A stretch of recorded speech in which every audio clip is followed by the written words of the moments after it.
Class में जब कुछ फनी होता है तो वो फैल जाता है। मोस्ट लाइकली हर किसी को मजा आता है क्योंकि लाफिंग इज कंटेजियस। बट जब तुम अकेले टीवी देख रहे होते हो then things change. Part of the reason sitcoms में लाफ ट्रैक्स दिए जाते हैं टू सिमुलेट कि तुम ऐसी ऑडियंस के बीच बैठे हो जो हंस रही है। माना कभी कभी कुछ ज्यादा हो जाता है, पापा प्लीज ईयरफोन लगा लो। तो किसी जोक पे अगर तुम्हें बहुत हंसी आ रही है तो ऐसा जरूरी नहीं है कि दूसरे को भी आए। ये चीजें पर्सनल होती हैं क्योंकि ऑलमोस्ट हर एक का आइडिया डिफरेंट होता है किसको क्या कॉमिकल लगे। दैट्स वाई कॉमेडी काफी हद तक एक सब्जेक्टिव मैटर है। जिस जोक पे लोगों को हंसी आ सकती है सेम जोक पे कुछ ऑफेंड भी हो सकते हैं। On the other hand love एक यूनिवर्सली अप्लाइड कॉन्सेप्ट है। हम सभी ने एक्सपीरियंस किया है इन वन फॉर्म और दी अदर। माँ का प्यार, पिताजी का प्यार, सिबलिंग्स का प्यार। मगर रोमांटिक लव की जब बात होती है तो कॉमेडी की तरह कुछ को सुनने में मजा आता है तो कुछ को नहीं आता। रोमांस और कॉमेडी जब साथ आते हैं यानी टीवी पे जब कोई रोम कॉम आ रही होती है तब हार्डली कोई ऑफेंड होता है। ऐसा क्यों? रोमांटिक कॉमेडी का मतलब क्या है?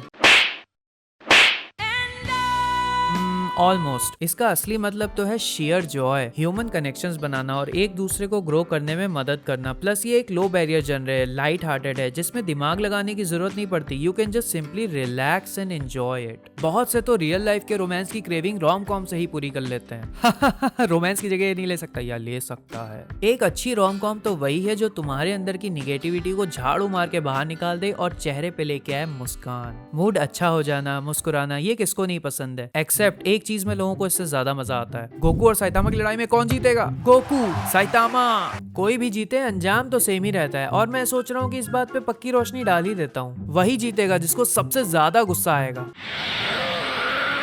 भाई ज्यादा गुस्सा मत कर, पॉटी निकल जाएगी। अब तो देर हो गई।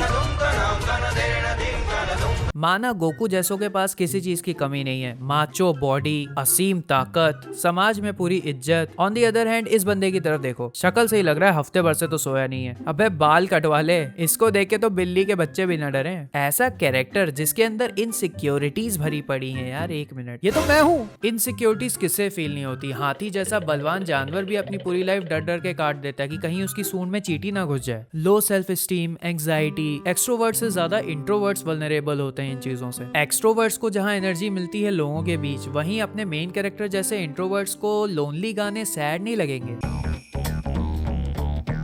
एक ऐसा जानवर जो खुलेआम समाज में घूम रहा है, इस तरह के किलर इंट्रोवर्ट कहलाते हैं।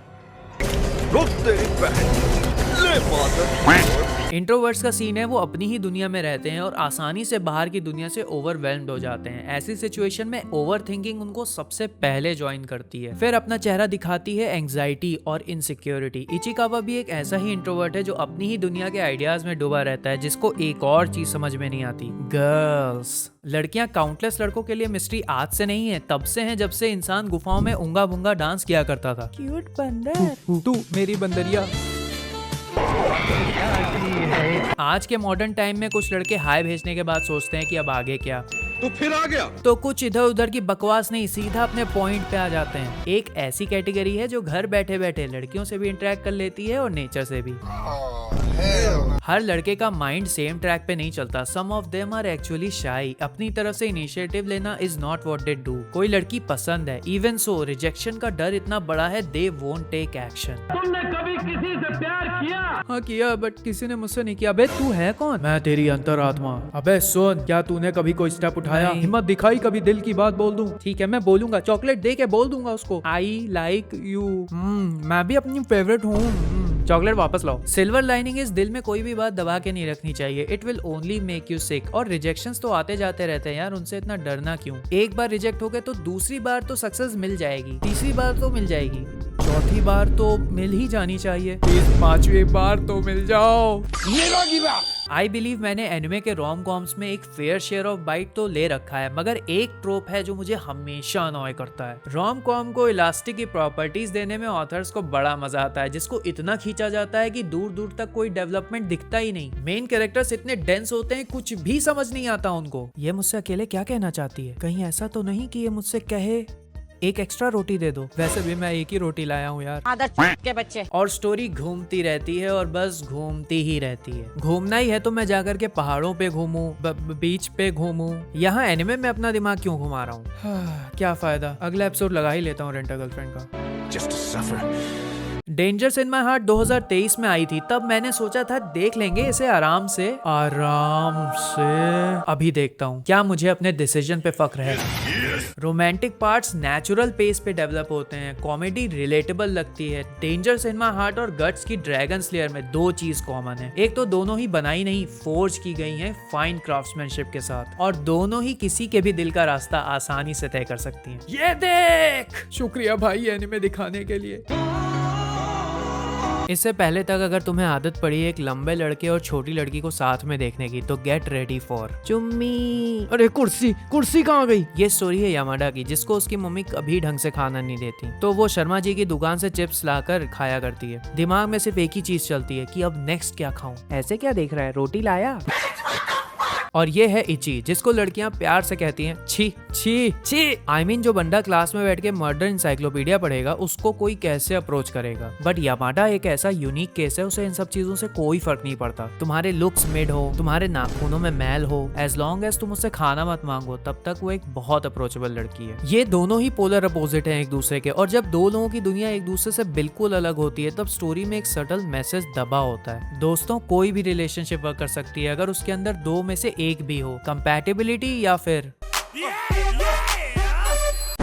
स्टोरी का पॉइंट ऑफ व्यू इचिकावा का है। उसके इनर थॉट से हमें उसके और उसके क्लास के बारे में पता चलता है, तो जो वो खुद के बारे में सोचता है वही हम एज अ व्यूअर उसके बारे में सोचते हैं। जैसे स्टोरी प्रोग्रेस करती है, वी गेट टू सी कि he is really not a loser. Academically वो बहुत बढ़िया है, भले ही खुद वो सोशल नहीं है, बट सोशल सिचुएशंस में वो हाईली परसेप्टिव है। 10 लोगों के बीच बैठ के वो बातें भी कर लेगा, खाना भी खा लेगा, और तुम्हारे दोस्त को नोटिस भी कर लेगा कि उसकी नजर तुम्हारे पनीर के टुकड़े पे है। भगवान का दिया सब कुछ है, बस कॉन्फिडेंस नहीं है। अच्छी राइटिंग तो कैरेक्टर्स को रियलिस्टिक बनाते ही हैं, मगर इचिकावा के कैरेक्टर में रियलिज्म डालने के पीछे उसके वॉइस एक्टर का बहुत बड़ा रोल है। वो बोलता कम है जितना ज्यादा वो सोचता है। अपने इंटरनल डायलॉग्स में ही इज अ शेर, वहीं मुंह खोलते ही इज अ भीगी बिल्ली। कुत्तों के सामने मत नाचना, संतीन कुत्तों के सामने।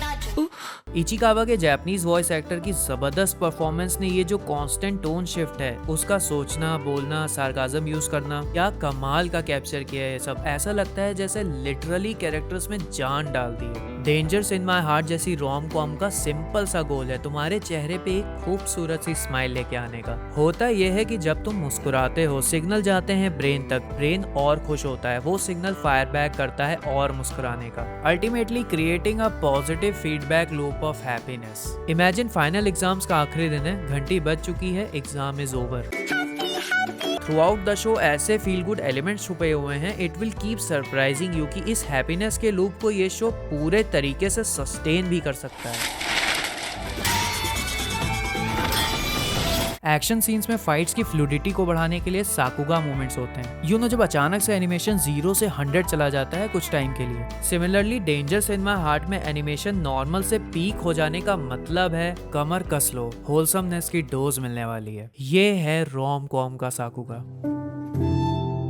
यामाडा भी इचिकावा की तरह परफेक्ट नहीं होती है, दोनों ही फ्लॉड होते हैं और दोनों ही अपनी इनसिक्योरिटीज को ओवरकम करने के लिए एक दूसरे को पुश करते हैं। 15 से 18 साल की उम्र में ब्रेन डेवलप हो रहा होता है, प्रोसेसिंग के पीक पे होता है, बहुत सी चीजों का हमें एक्सपीरियंस मिलता है फॉर द फर्स्ट टाइम। पहला प्यार भी कोई इंसान इसीलिए नहीं भूल पाता, जब हमारा ब्रेन सबसे इंपॉर्टेंट ग्रोइंग स्टेज पे होता है, तब ये ऐसे हार्मोनल इम्प्रिंट छोड़ जाता है ब्रेन पे कि हमारी साइकी पे लाइफ लॉन्ग इम्पैक्ट पड़ता है। डेंजर्स इन माय हार्ट भी इसी फर्स्ट लव को रियलिस्टिकली पोर्ट्रे करता है, क्योंकि बहुत कुछ है इसमें रिलेट करने को। फर्स्ट लव वाली वो फीलिंग्स, ऑकवर्ड सिचुएशंस, टीनेजर्स का कॉम्प्लेक्स ब्रेन जिसमें चल रहे अनकाउंटेबल इमोशंस, और उनका दिल जिसमें है आधी हॉर्नीनेस तो आधी इनोसेंस भी है। स्क्रीन पे इन सभी क्वालिटीज को ऐसे दिखाना कि तुम्हारा इंटरेस्ट लेफ्ट राइट कहीं ना जाए, बस यहीं ठहर जाए, ये skill dangers in my heart को बखूबी आता है।